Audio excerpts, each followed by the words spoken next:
To help us analyze what happened this week, the growing regional unrest, and the possible way forward, we're joined again by Alberto Fernandez. He's the vice president of the Middle East Media Research Institute and a former high-ranking diplomat and ambassador with the U.S. State Department. Alberto, thank you for joining us again.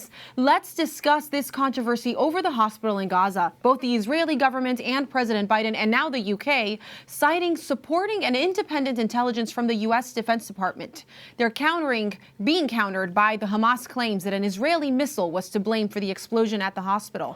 Despite that evidence, there is still division over the facts. Huge demonstrations have erupted, faulting Israel and the U.S. for the deaths of innocents. But this Hamas propaganda machine seems to be winning, with Muslims and Christians alike. How can we get the truth out? Well, in war, we always talk about the fog of war, so we'll never 100% know the reality of what happened until later. But certainly we have enough footage to show that the initial claims that were made about the hospital being destroyed were completely false. The hospital is still there. What does seem to have happened is some kind of explosion in the parking lot outside of it, and innocent people were killed.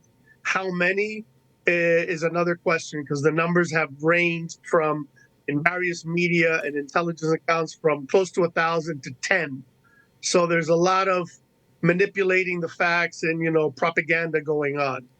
The media is very worried. They're all claiming that it's so hard to get facts from the ground. How is it that we can differentiate, as people who are not experts, between Hamas, Hezbollah, the Palestinian Jihad, all of these different organizations, and the Palestinian innocents? Well, they're different organizations, certainly as far as the United States government is concerned. Hamas, Hezbollah, and Palestinian Islamic Jihad are terrorist groups. They are legally considered terrorist groups in the United States. You can go to prison for supporting them. Obviously, the overwhelming majority of people in the Gaza Strip or West Bank or whatever are, innocent people unaffiliated with terrorist groups, and they're at the mercy of the conflict. They're caught between whatever these terrorist groups do and the Israeli response. It's interesting to think about the reality of Palestinians on the ground, and President Biden was walking this tricky line to support them, as well as supporting American allies while de-escalating the situation on many fronts. What can we make then of this cancellation of the meeting with Jordan, with King Abdullah, Palestinian Authority President Mahmoud Abbas, and Egyptian President Abdel Fattah el-Sisi? Well, it's just, the situation was incendiary at the time. It was right after the initial false reports about the bombing of the hospital, and to be meeting with the American president for these three Middle Eastern leaders was just not politically expedient. And so Abbas canceled, and then the other two decided it was not a good time to do it. And then they all got on the phone. Except for Abbas, who refused to take the president's phone call. So then in this fraught time with emotions, they're riding so high in both Israel and the Arab world, chances for lasting peace start to seem really remote. But during his visit to Israel on Wednesday, President Biden kept coming back to this idea of a two-state solution. Let's take a listen to what he said. Nations of conscience like the United States and Israel are not measured solely by the example or power. We're measured by the power of our example. That's why, as hard as it is, we must keep pursuing peace. We must keep pursuing a path so that Israel and the Palestinian people can both live safely, in security, in dignity, and in peace. For me, that means a two-state solution.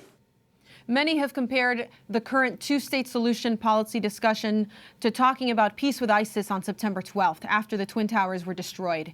Is this really where the hearts and minds of the people in Israel and Palestine are? Are they broken? It's the worst I've seen in quite a while. But, there's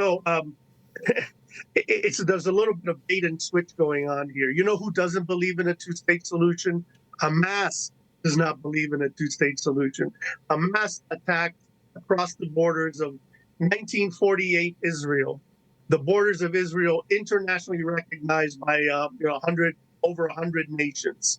So we have a problem. Of course, two states living in peace side by side is a wonderful dream. It sounds logical, makes a lot of sense in many ways.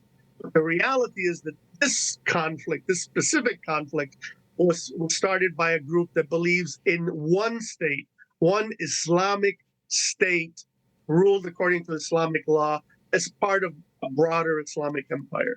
To join the surrounding Islamic states around in the area. So quickly, as we all join the Holy Father in our prayers for peace, what is the situation for the hostages? Friday morning, Israel said that they believe most of the hostages are still alive, but they're not sharing the details of how they know that.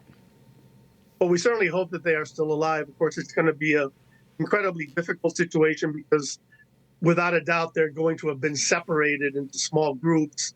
Some people may be in worse shape than others, people who have, the elderly and people with medical conditions that were kidnapped. Incredible to think that, elderly people and people with medical conditions were kidnapped, but they were.